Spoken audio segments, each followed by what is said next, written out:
Hello everybody, welcome back to WineupTV. I'm your host Wayne with the lovely Gabrielle Breitinger from Champagne, France. Thank you to us. And when we come back, it is, tomorrow's November 1st. You got to start getting into the champagne mode. The holidays are coming up. When we come back, she's going to tell you all about her wines and why you should buy them. See you in a second.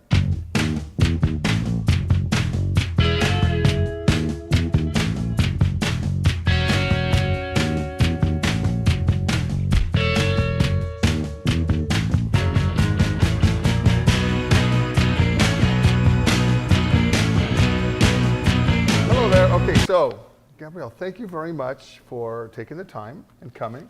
We just got a new Wine Spectators today, and I was reading it this morning, and then you come in the door and said, oh, by the way, on page 111, we have two of our champagnes that are rated. Yeah. Very exciting. Okay, Very nice. Well, you know what? This may be my show, but it's not. It's your show.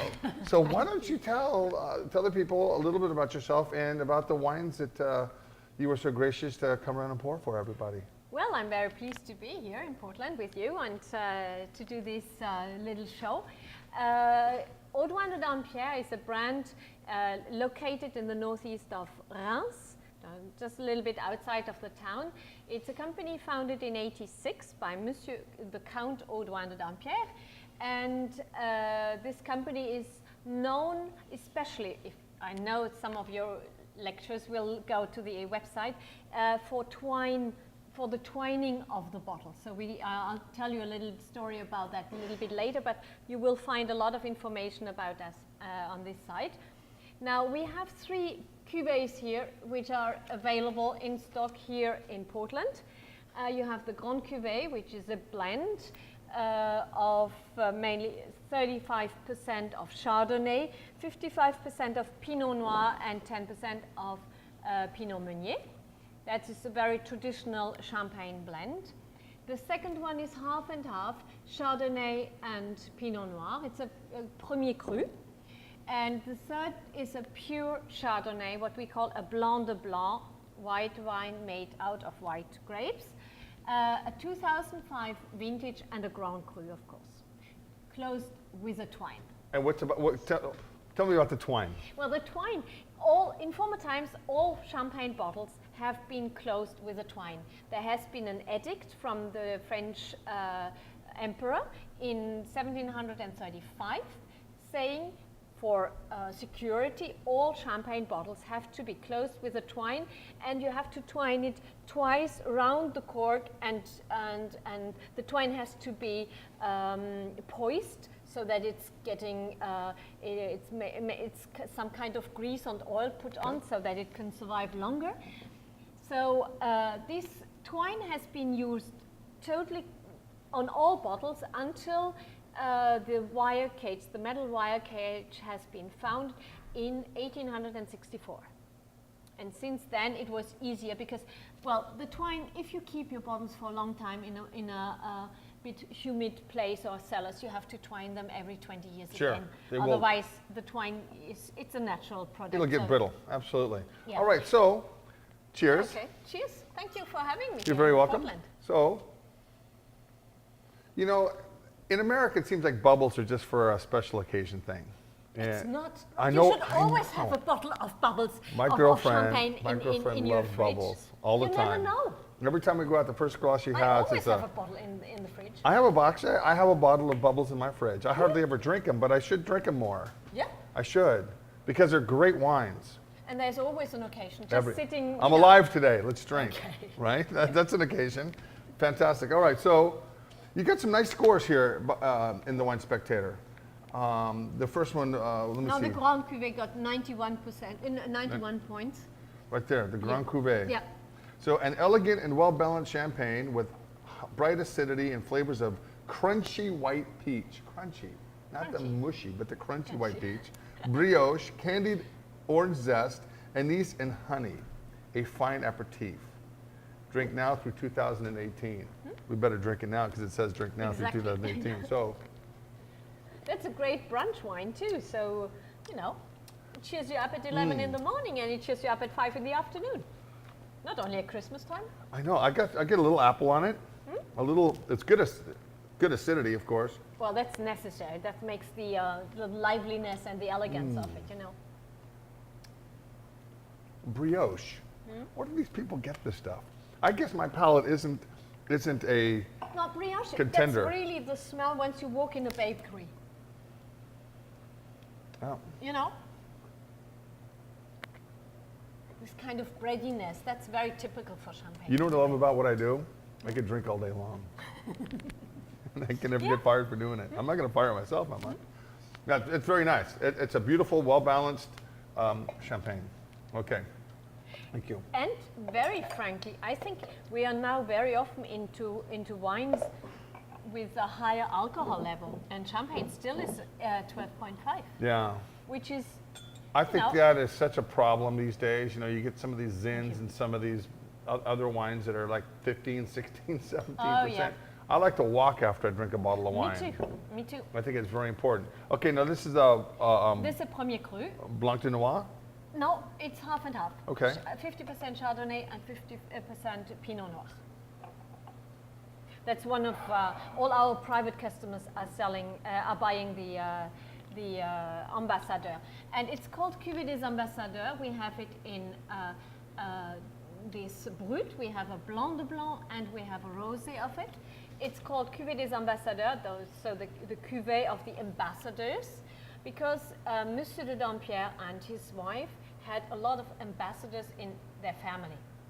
So I have no ambassadors in my family. yeah, well, None. Me neither, No but, counts, no ambassadors, nothing. Yeah, well, Mom and dad. yeah. That's even better.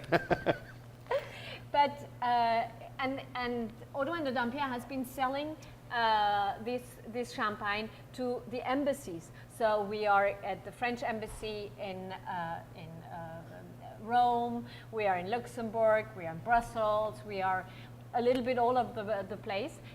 In the French embassies, and of course also in foreign embassies. So I've got an email yesterday from a Russian person, Sergei, who was looking for our champagne because he had it in the Russian embassy in Paris. So That's awesome. yeah. And you lived in Russia for a while. I lived in Russia, yes, for a year. All over the world. And this is the first time in Portland, Oregon. Yeah. And how do you like Portland? Oh yeah, it's great. It's a beautiful city, isn't Yeah. it? And Yeah. I really, that's one of the places in the United States I would like to live. Very cool. Yeah. I'm looking forward to having you as a neighbor. Yeah. Bring your husband Be over careful. here. I know, right? Yeah, could Careful what I happen, wish. you know. All right, now this one here, totally different nose on this one. Yeah. Completely different. You know what this smells like? Not in a bad way, but you know how when you like wallpaper paste, you know, when you're fixing, I got that. It's yeah? but it's good though. It's got that real interesting doughy nose. Doughy? Doughy. Oh. Yeah, what do I nice. know? I got a doughy nose. The sound is nice, you know. I don't know what it means, but it's just. This is delicious. All right, so It's well balanced. It's more powerful. it is, and I think it's a little bit more complex than the first one. Yeah. All in a good way. That's delicious. All right, let's move on to let's do a 2005. 2005. Yeah. Thank you. Yes. So you probably have to My- work after this, don't you? Yeah. No, I'm just gonna go take a nap. that's the best workout you can do. Now, my favorites are anyway the Blanc de Blancs, and this one is really absolutely outstanding. So it comes in a red box with a pair of scissors, Beautiful a box. little leaflet with an explanation about the champagne treat. And these are beautiful, by the way. This this leaflet, look at the gloss. It's just well made. And look at this. And it comes with a little pair of scissors. So and Get an your nose hairs when explanation- you want. and an explanation how to open the bottle. The only thing I would like to recommend is just always keep your hand above it, because once you cut the twine, it could pop out if you have. What I like about champagne is it can be like a weapon. Yeah. You know, if you don't like somebody in the room, you just kind of pointing at them. Yeah, you know, like your ex-wife's in the room or something. I don't know. Yeah, it could be a lot of different people. Of course, not only ex-wives. You're right. Not only them.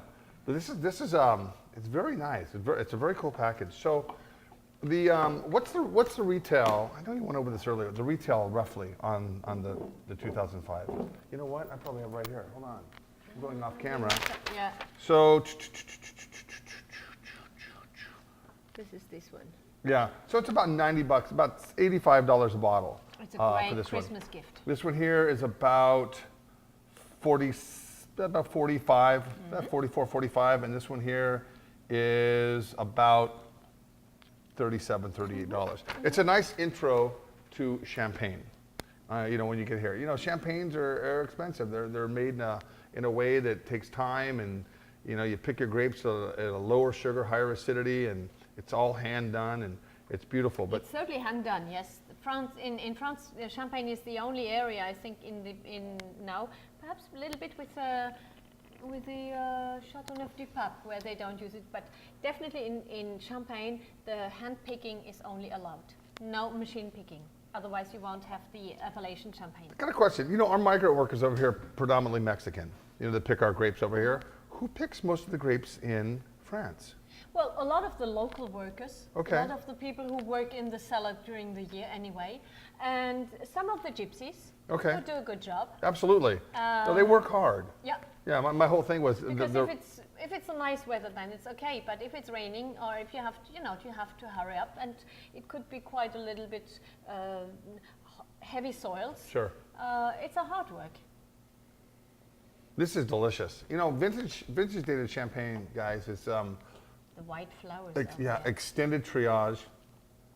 It's all the grapes come from one vintage, whereas non-vintage, yeah. you can blend years. Yeah. You know, do you know what you years always are? blend years. Always. You have here in this one is the majority is the 2009 reserve wine, and then you have a reserve wine. I think 80% is from the 2008 and 20% are from 2007. Nice. It's neat when you can kind of combine the years. That way you can get a little bit more of a complex wine. Well, that makes the cuvées. Sure. But we would like to offer to our customers always the same signature, the same taste, so that they can go from one bottle to the other and always feel at home with it.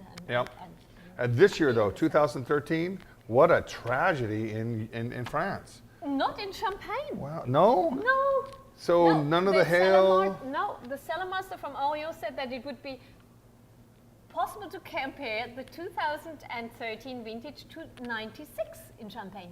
No, Really? we hadn't had any hail. No, only Bordeaux and the and Burgundy, and Burgundy in the south. They got hammered this year. Yeah, I feel so sorry for farmers that just want to grow great grapes, and then nature comes and just kind of does its thing, and you can never count.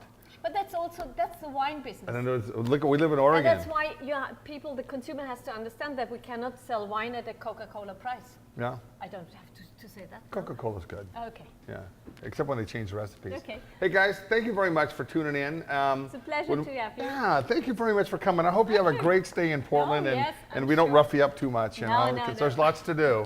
So guys, have a happy Halloween. Yes. And have a great Thanksgiving, and we'll see you soon. Yeah, All thank right. you. Peace. Yeah.